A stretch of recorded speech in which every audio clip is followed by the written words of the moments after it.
You never know.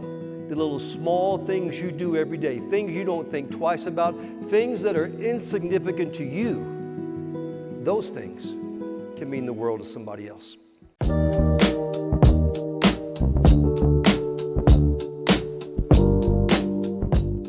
Back in my days of entertaining, I would actually practice at a local YMCA here, and typically I would go in and I would get in a racquetball room with all my basketballs and work on my stuff because nobody would bother me in there. But sometimes all the rooms were taken, so they would drop a big blue curtain at mid-court of the basketball court, and I could practice on one side, guys could shoot hoops on the other side. This particular day I go in, the curtain's been dropped, I start working on my skills, and I can hear one guy in the gym with me on the other side of that curtain shooting baskets all by himself. We can't see each other, we can only hear each other. Well, I get ready to take a breather, I go sit down at the table, I got the basketballs at my feet, and now I'm at an angle where I can see him and he can see me. He looks over and sees the basketballs and he walks over and says, "Hey, what are all those stars on the ball for?" And I said, "Well, I travel and I perform and I also speak." He said, "Really? What do you speak about?"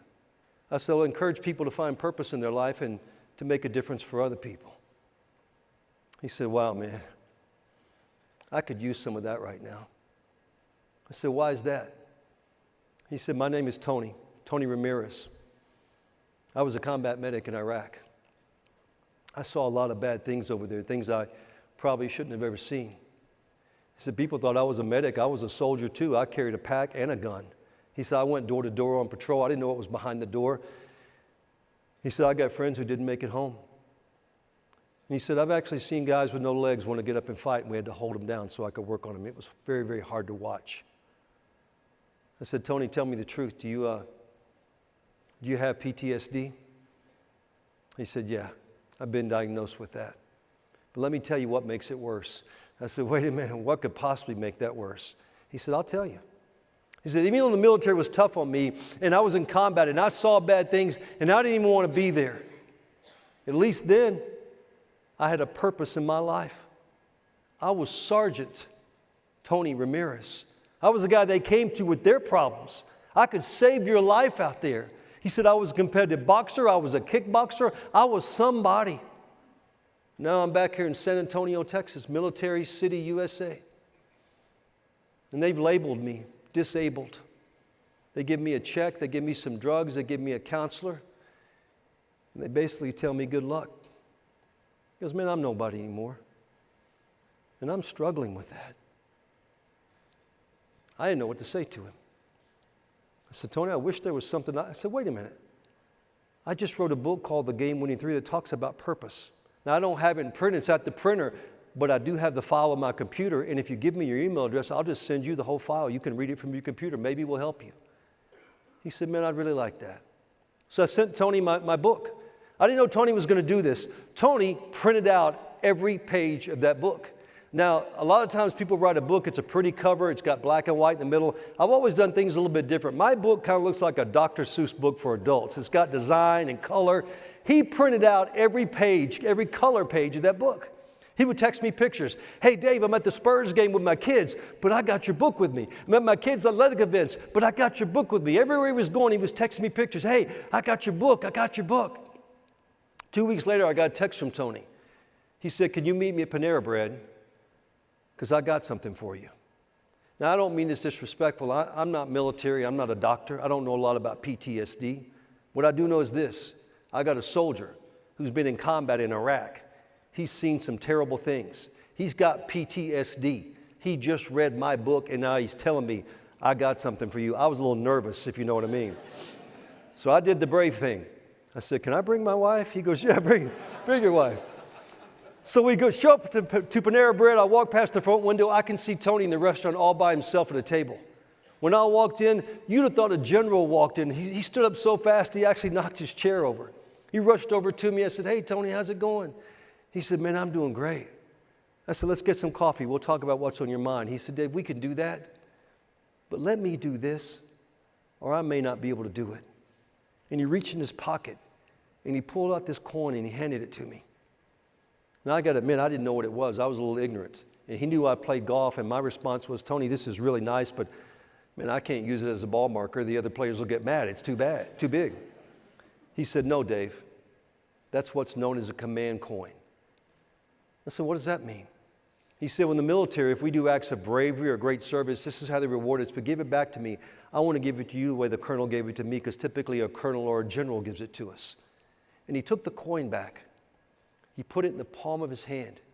He reached over and he grabbed my hand, and he pressed our hands together, and he passed it from his hand to my hand.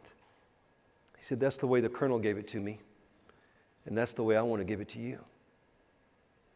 I said, Tony, this is really pretty and it's beautiful and everything, but I can't take this, man. It's got to mean too much to you. He said, I earned a couple more, but I want you to have this one. I said, but I don't understand. Why do you want me to have it? He said, the day I met you, you didn't know this. I was at an all-time low in my life. I was at the same point that some of my friends got to, and they chose to end it all. He said, man, I was there. But you took the time to talk to me. And you took the time to listen to me, and you took the time to send me your book. And I read it many times, and it showed me I can start over. I can have purpose again. He goes, I want to tell you something. You saved my life. I just want to say thank you. Tony's story has a great ending. Went back to school to get his degree. When I first met him, he wouldn't look you in the eye. He had so much pain. He started giving speeches in his class. His classmates said, man, he's a natural. Called me on the phone one day. He was upset. I said, what's going on? He goes, man, I have worked so hard. I always dreamed I wanted to be on the dean's list. I've worked so hard to be on the dean's list, but I didn't make it. They put me on something else. What's the president's list? I don't know what that is. He made the president's.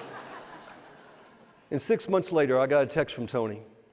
He said, I wanted you to be one of the first ones to know. My wife and I are having twins. And he said it never would have been possible if you and I didn't meet that day. See, folks, you never know. The little small things you do every day, things you don't think twice about, things that are insignificant to you, those things can mean the world to somebody else. Well, 30 years from now, you're sitting over there at Cracker Barrel, and you're having the old-timers breakfast because you're an old-timer. And you're gumming through your breakfast there, and somebody taps you on the shoulder and says, hey, I'm sure you don't remember me, but I'll never forget you. You were my Little League coach. You were my Sunday school teacher. I worked with you. And when I knew you, I was struggling, but every time I got around you, now that was my sanctuary. Thank you for the difference you made in my life. You never know, the little small things can mean the world to somebody else. That day at Panera Bread, Tony told me I saved his life.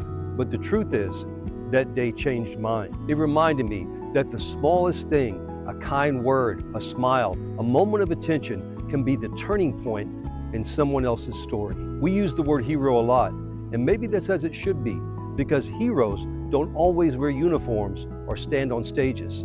Sometimes they just show up, and they do that one small thing at just the right moment. And the smallest thing can change a life. If you have a story like this, I hope you'll share it in the comments, because your moment may be someone else's turning point.